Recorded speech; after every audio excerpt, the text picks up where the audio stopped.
The void in our offense since Greg Olsen left has felt like a missing piece of our soul, and right now, the Carolina Panthers are staring at a massive gap that could define the season. We watched the draft pass by without landing that elite safety valve, leaving Bryce Young in a precarious position.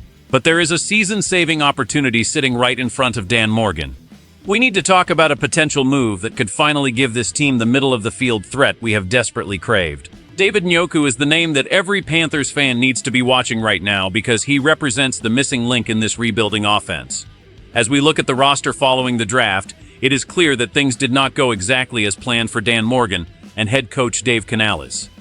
The team missed out on Kenyon Sadiq, who was swiped just before our pick, and they chose to pass on several other prospects like Eli Stowers, Marlon Klein, Oscar Delp, Eli Raridan, Justin Jolie, and Joe Royer. This leaves our current tight end room with Tommy Tremble, Jay Tavion Sanders, and Mitchell Evans, which is a group that lacks a proven, game-changing veteran.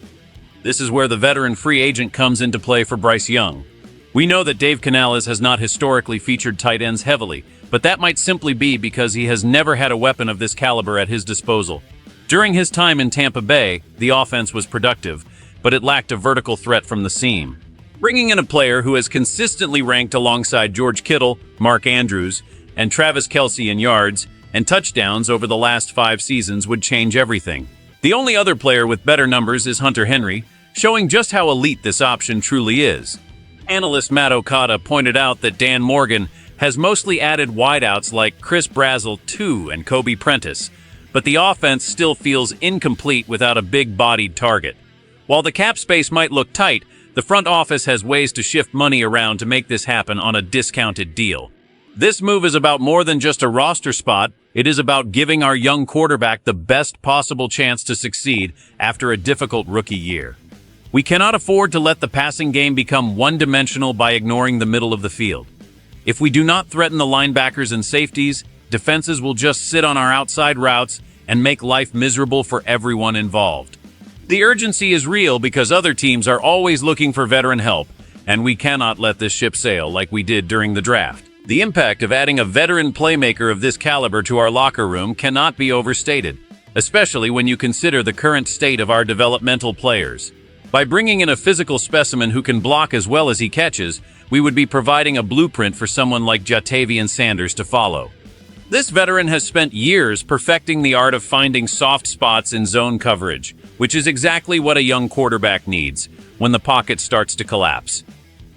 Imagine the pressure being lifted off the wide receivers when opposing coordinators have to account for a massive target roaming the seam.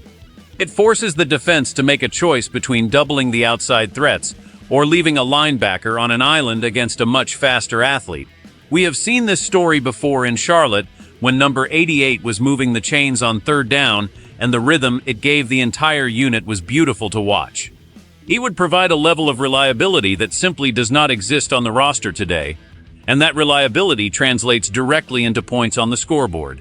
When the game is on the line in the 4th quarter, you want a guy who has been in the fire and knows how to use his body to shield defenders. This athlete has shown a remarkable ability to produce even when his previous team dealt with inconsistent quarterback play, so imagine what he could do with a focused offensive mind like Canales. We are talking about 600 yards and half a dozen touchdowns as a floor, which would instantly make him one of the most productive targets on the team. While there are concerns about his health history, the risk is far outweighed by the potential reward of having a legitimate Pro Bowl talent on the field. The front office knows that they cannot go into the season with a hope and pray strategy at such a vital position. They need a proven commodity who can step in on day one and command respect from every defense in the NFC South. If they can find the money, this is a no-brainer for a team that is trying to prove they are finally heading in the right direction under new leadership. Winning in the NFL often comes down to who can make the most of the short and intermediate passing game, and right now, our team is at risk of being completely stagnant in that area. If we do not make a move for a veteran like this, we are essentially betting the entire season on unproven players who might not be ready for the spotlight. This could help them win more games because it creates a safety net for the offense, allowing the chains to keep moving even when the big plays aren't there. Without this kind of threat, the offense becomes predictable and easy to defend, which puts way too much stress on the defense to be perfect every single week. We have seen how a lack of weapons can destroy a young quarterback's confidence, and we simply cannot let that happen to our franchise player again. This is about creating an environment where success is the only option, rather than just hoping for the best. The direct consequence of standing pat is likely another year of frustration, where we struggle to score in the red zone. A big target who can win jump balls is a quarterback's best friend near the goal line, and currently, we don't have anyone who strikes fear into defenders in those tight spaces. The risk of failure is incredibly high if we go into September with the same group we have now, because one injury to a young player would leave the cupboard completely bare. By contrast, signing a veteran gives us immediate credibility and forces opponents to respect our ability to attack every inch of the field. It makes the running game more effective too, because safeties can't just crowd the line of scrimmage if they're worried about a big tight end running past them. We need to see the front office take this step to show they are serious about competing right now. The fans have been patient, but the time for waiting is over, and the time for action is here. Making this move would signal to the entire league that the Panthers are no longer content with just being a participant, but are actively building a roster that can challenge anyone on any given Sunday. The tension is rising as the summer months approach, and the decision made regarding this position will likely determine the ceiling for the entire team this year. If this works, and we bring in a veteran who can stay on the field, the best-case scenario is an offense that finally looks modern and explosive. We could see a massive jump in production from the entire unit, with more first downs and a much higher third down conversion rate. But if it fails, and we decide to do nothing, the worst-case scenario is a repeat of the offensive struggles that have plagued us for years. The locker room knows exactly what is at stake here, and they understand that adding a talent of this magnitude would be a massive boost to morale. History shows us that moves like this either build a winning culture or leave a team wondering what could have been. We don't want to be looking back in December saying we were just one player away from making a real run in the division. The stakes are different this time because we finally have the coaching staff that knows how to utilize talent.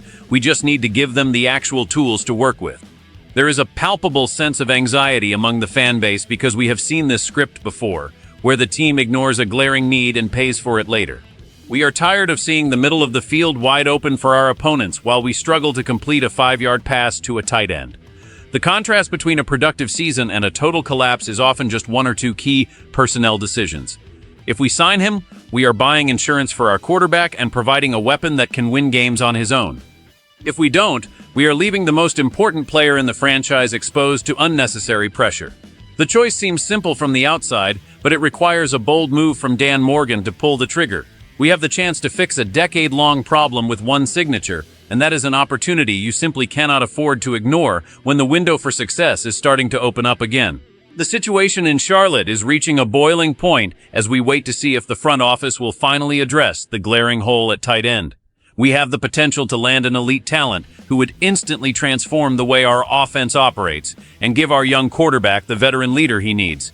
It all comes down to whether Dan Morgan is willing to get creative with the cap to make this deal happen before someone else does.